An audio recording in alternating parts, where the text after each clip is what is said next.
재난, 사건, 사고가 터지면 이 정부와 여당은 전 정부 탓을 하고 가장 약자에게 책임을 전가하는 고질적 행태를 반복해왔습니다.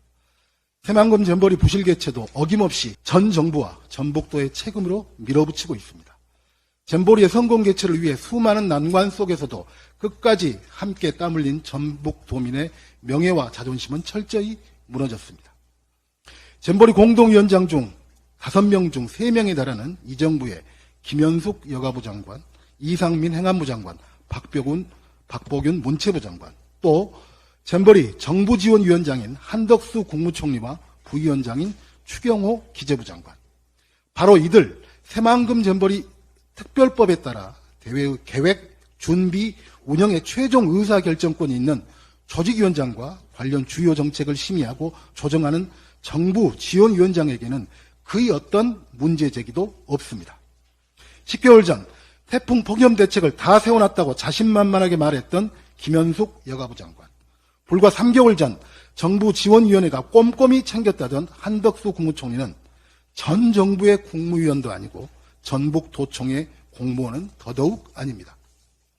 오로지 전 정권과 전북도의 책임을 덮어씌우려는 정부 여당의 불순한 의도는 전북도가 잼버리 개최를 명분으로 SOC 확충에 열을 올렸다.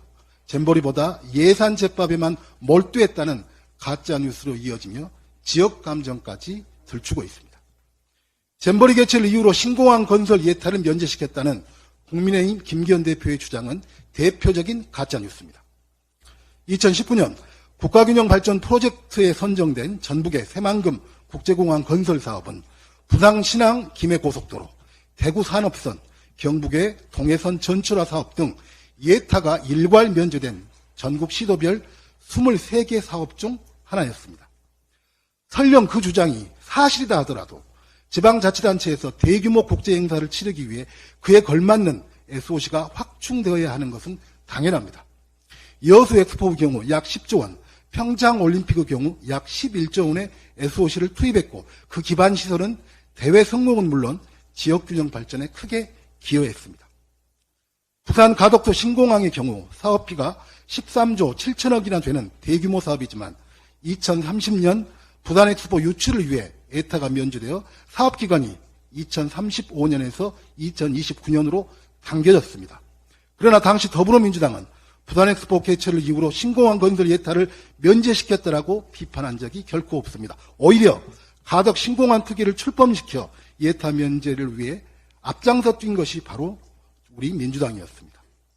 김기현 대표의 가짜 주장을 사실이라고 가정해도 잼버리 개최를 이유로 새만금 국제공항 건설 사업 예타를 면제시키는 것은 문제이고 부산 엑스포 유치를 이유로 가덕도 신공항 건설 예타를 면제시키는 것은 문제가 아닌가요?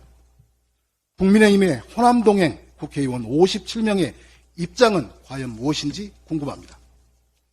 국민의힘은 잼버리 파행 운영과는 아무 관련도 없는 새만금 SOC 예산, 예타 면제 등을 끌어들여 지역 감정을 조장하는 것에 대해 사과하고 전북도민의 50년 수건을 짓밟는 행위를 즉각 중단하십시오. 잼버리 부실 개최 책임의 주체는 누구이며 어떠한 역할과 의무가 있었는지를 국민 앞에 분명히 하고 그것을 제대로 이행했는지 투명하게 밝혀 그에 따른 조치를 취해야 할 사안입니다. 국민의힘 윤희석 대변인은 어제 민주당과 전북지사가 무책임으로 일관하고 있다고 말했습니다. 역시 가짜뉴스입니다. 더불어민주당과 전라북도는 반성할 것은 반성하고 사과할 것은 사과하며 책임질 것은 책임지겠다고 이미 말씀드린 바 있습니다. 현 정부의 그 어떤 인사들도 국민의힘 그 누구도 이와 같은 언급조차 한 적이 없습니다. 과연 누가 무책임으로 일관하고 있습니까? 국회에 국정조사를 통해 정부와 조직위원회, 전북도 등 관련 주체의 책임을 철저히 규명하기 위한 국민의힘의 동참을 강력히 촉구합니다.